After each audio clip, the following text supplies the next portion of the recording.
ബിസ്മില്ലാഹിർ റഹ്മാനിർ റഹീം അൽഹംദുലില്ലാഹി റബ്ബിൽ ആലമീൻ സല്ലല്ലാഹു അലാ മുഹമ്മദ് സല്ലല്ലാഹു അലൈഹി വസല്ലം. പ്രിയമുള്ള സഹോദരന്മാരെ, സുഹൃത്തുക്കളെ, വണ്ടൂർ ജാമിഅ വഹബിയ അറബിയയുടെ വജ്ര ജൂബിലി ആഘോഷങ്ങൾ നടന്നുകൊണ്ടിരിക്കുകയാണ്.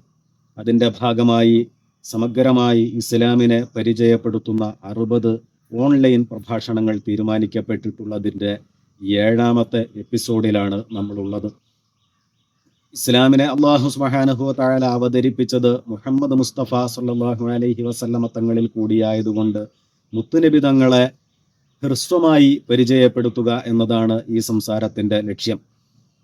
മുത്തുനബി സല്ലല്ലാഹു അലൈഹി വസല്ലമ തങ്ങൾ ജനിക്കുന്നത് മക്കയിലെ പ്രസിദ്ധ തറവാടായ ഖുറൈശി കുടുംബത്തിലെ ബനു ഹാഷിം വംശത്തിൽപ്പെട്ട അബ്ദുള്ള എന്നവരുടെയും ഖുറൈശി കുടുംബത്തിലെ തന്നെ ബനു സഹറ വംശത്തിൽപ്പെട്ട ആമിന ബീവി റളിയല്ലാഹു അൻഹയുടെയും മകനായിട്ടാണ്. ഗർഭം ധരിച്ച അവസ്ഥയിൽ തന്നെ അവിടുത്തെ പിതാവ് ഈ ലോകത്തോട് വേർപിരിഞ്ഞിട്ടുണ്ട്.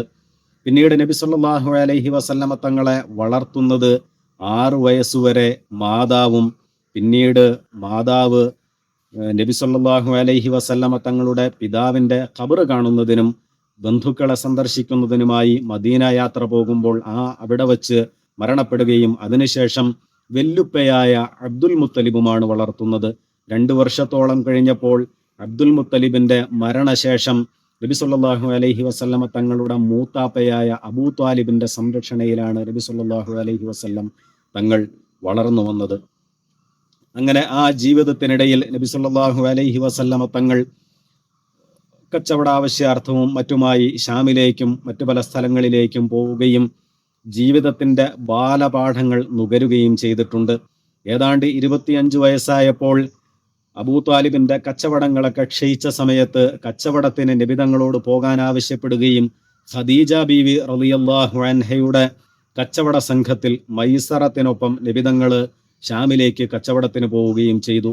ആ പോകുന്ന പോക്കിൽ ധാരാളം അത്ഭുത സംഭവങ്ങൾ ഉണ്ടാകുന്നത് ഈ മൈസറത്ത് കണ്ടനുഭവിക്കുകയും അവിടെ ഷാമിൽ ചെന്നപ്പോൾ ഒരു മരത്തിൻ്റെ ചുവട്ടിൽ നബി സല്ലല്ലാഹു അലൈഹി വസല്ലമ തങ്ങൾ വിശ്രമിച്ചപ്പോൾ അവിടെ ഉണ്ടായിരുന്ന ഒരു പുരോഹിതൻ നസ്തൂറ എന്ന് പറയുന്ന വ്യക്തി ഇത് കാണുകയും ഇത് നബിമാരല്ലാതെ മറ്റാരും വിശ്രമിക്കാത്ത ഒരു സ്ഥലമാണ്, ഇത് വരാനിരിക്കുന്ന പ്രവാചകനാണ് എന്ന് അവിടെ ഉണ്ടായിരുന്നവരോട് പറഞ്ഞ ഒരു സംഭവം മൈസറത്ത് ഉദ്ധരിക്കുന്നുണ്ട്. ആ കച്ചവടം ധാരാളം ലാഭം കിട്ടിയ ഒരു കച്ചവടമായി ഖദീജ ബീവി റളിയല്ലാഹു അൻഹയ്ക്ക് അനുഭവപ്പെടുകയും തിരിച്ചു വന്നതിന് ശേഷം ഖദീജ ബീവി നബിതങ്ങളെ വിവാഹം അന്വേഷിക്കുകയും ചെയ്തു. അങ്ങനെ നബിതങ്ങളോടും കുടുംബത്തോടുമൊക്കെ ഈ സംഭവം അന്വേഷിച്ച് നബിതങ്ങൾ ഖദീജ ബീവിയെ വിവാഹം കഴിക്കുകയാണ്. അന്ന് 1.5 കിലോ വെള്ളി മഹറിനാണ് നബി സല്ലല്ലാഹു അലൈഹി വസല്ലമ തങ്ങൾ 25 വയസ്സുള്ളപ്പോൾ 40 വയസ്സായ ഖദീജ ബീവിയെ വിവാഹം കഴിക്കുന്നത്. നബിതങ്ങളുടെ ആദ്യത്തെ വിവാഹമാണ് ഇത്.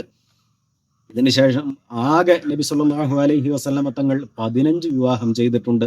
അതിൽ 2 പേരോട് ശാരീരിക ബന്ധത്തിൽ ഏർപ്പെടാതെ ഒരാൾ മരണപ്പെടുകയും മറ്റൊരാൾ നബിയെ തൊട്ട് കാവല് തേടുകയും ചെയ്തു. ബാക്കി 13 പേരുമായി ശാരീരിക ബന്ധത്തിൽ ഏർപ്പെട്ടുവെങ്കിലും കൂടെ ജീവിച്ചവർ 11 പേരാണ്.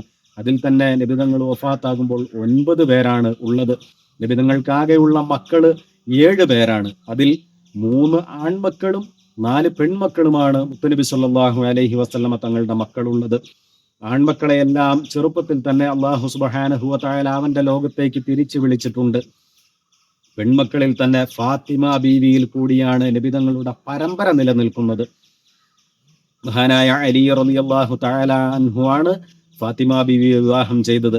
നബി സല്ലല്ലാഹു അലൈഹി വസല്ലമ തങ്ങൾക്ക് 40 വയസ്സായപ്പോൾ അല്ലാഹു സുബ്ഹാനഹു വ തആല അവന്റെ ഈ നുബുവത്ത് എന്ന പ്രത്യേക പദവി നൽകി ആദരിക്കുകയും പ്രവാചകത്വ ദൗത്യം ഏൽപ്പിക്കുകയും ചെയ്തു. ഈ ദൗത്യം ഏൽപ്പിച്ചതിന് ശേഷം ആദ്യമായി നബി സല്ലല്ലാഹു അലൈഹി വസല്ലമ തങ്ങൾക്ക് വഹി ഇറങ്ങുന്നത് ഒരു റമദാനിലാണ്. ആ റമദാനിൽ ആദ്യമായി നബി തങ്ങൾക്ക് അല്ലാഹുവിങ്കൽ നിന്നുള്ള ദിവ്യ സന്ദേശം ലഭിച്ച് പിന്നീട് ഏതാണ്ട് 3 വർഷത്തോളം വഹിയുമായി ബന്ധപ്പെട്ട് യാതൊരു സംഭവങ്ങളും നബി തങ്ങളുടെ അടുക്കലേക്ക് വന്നിട്ടില്ല.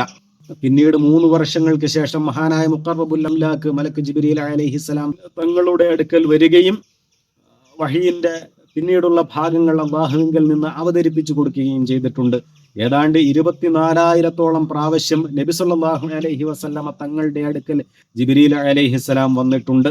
മറ്റ് നബിമാർക്കൊക്കെ 1000-ൽ പരം പ്രാവശ്യം മാത്രമാണ് വഹയുമായി ജിബ്രീൽ അലൈഹിസ്സലാം വന്നതെങ്കിൽ നബിതങ്ങൾക്ക് ഇത്രയധികം തവണ വരികയും നബിതങ്ങൾക്ക് വേണ്ട ഉപദേശങ്ങളും ആശ്വാസങ്ങളും നിർദ്ദേശങ്ങളും എല്ലാം അള്ളാഹുവിൽ നിന്ന് ജിബ്രീൽ അലൈഹിസ്സലാം നൽകുകയും ചെയ്തിട്ടുണ്ട്.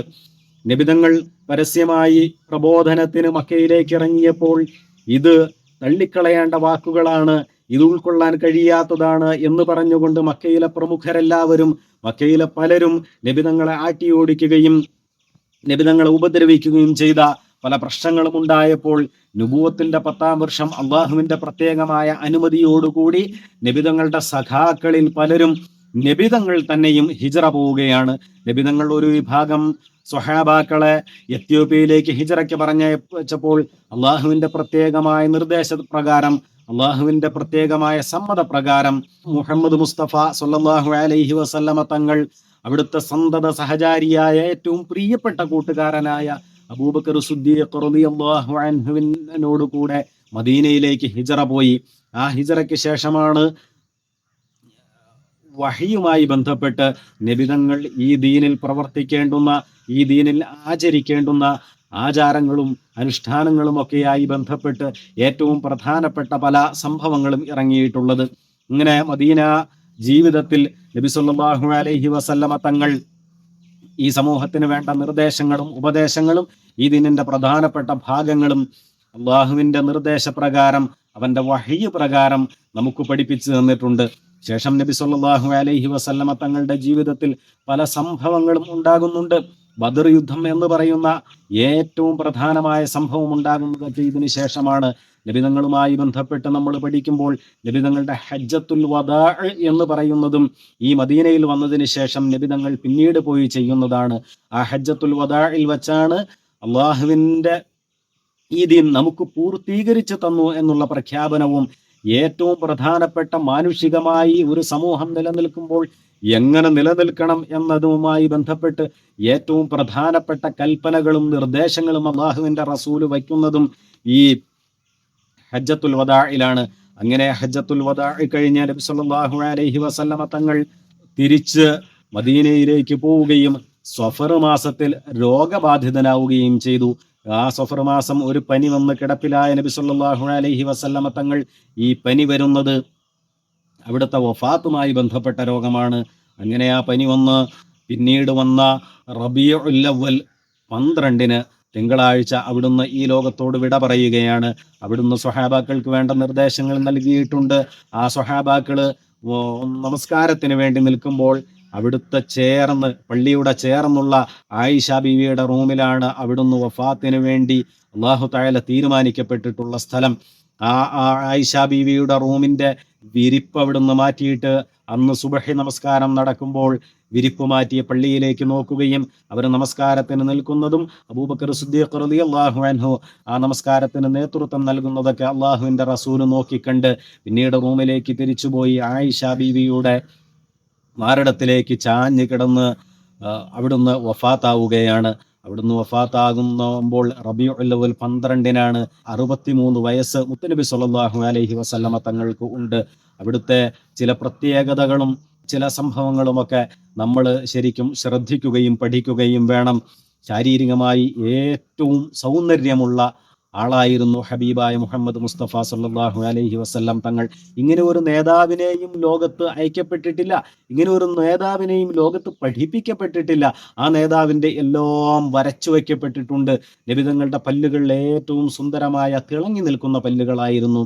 നല്ല തടിച്ച കഴുത്തും താടിയെല്ലുകളുമുള്ള മുത്ത് മുസ്തഫ സല്ലല്ലാഹു അലൈഹി വസല്ലമ തങ്ങളുടെ മുടിയുടെ നര പോലും നമുക്ക് ആ സ്വഹാബിമാര് കണ്ടെത്തി പഠിച്ചു നൽകിയിട്ടുണ്ട്.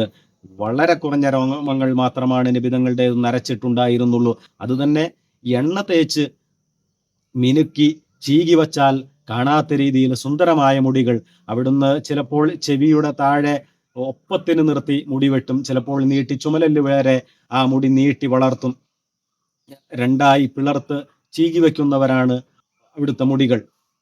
അതുപോലെ നബി സല്ലല്ലാഹു അലൈഹി വസല്ലമ തങ്ങളുടെ താടി രോമങ്ങൾ തിങ്ങിയ താടിയിൽ നിന്ന് 20ഓളം രോമങ്ങളാണ് നരച്ചത് എന്ന് നമുക്ക് നബിതങ്ങളുടെ ചരിത്രം പഠിപ്പിച്ചു തരുന്നുണ്ട്. അതുപോലെ നബി സല്ലല്ലാഹു അലൈഹി വസല്ലമ തങ്ങൾക്ക് നുബുവത്ത് ലഭിച്ചത് കൊണ്ട് തന്നെ ഈ അള്ളാഹുവിന്റെ പ്രത്യേകമായ ദിവ്യ സന്ദേശം ജനങ്ങൾക്ക് എത്തിക്കാനുള്ളവരാണ് എന്നതുകൊണ്ട് തന്നെ മാത്രമല്ല നബിതങ്ങൾ എല്ലാ സൃഷ്ടികളിലേക്കും അയക്കപ്പെട്ട നബിയാണ് എന്നതുകൊണ്ട് തന്നെ എല്ലാ സൃഷ്ടികളുമായി ബന്ധപ്പെട്ട് തന്നെ നബിതങ്ങളുമായി ചില അത്ഭുത സംഭവങ്ങളൊക്കെ ഉണ്ടായിട്ടുണ്ട്. നമ്മളെല്ലാവരും കേൾക്കുന്നവരും അറിയുന്നവരും ഒക്കെയാണ്. അവിടുത്തോട് കല്ലുകൾ സലാം പറഞ്ഞതും അവിടുത്തോട് മരങ്ങൾ അവിടുത്തെ കൽപ്പനകൾ അനുസരിച്ച് അവിടുത്തെ മുന്നിലേക്ക് വന്നു നിന്നതും ഒക്കെ നമ്മൾ കേട്ട സംഭവങ്ങളാണ്, നമുക്കറിയുന്ന സംഭവങ്ങളാണ്.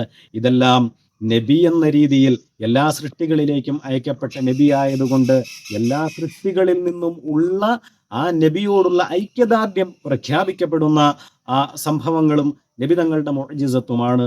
ഇതെല്ലാം നമ്മൾ വിശാലമായി പഠിക്കണം.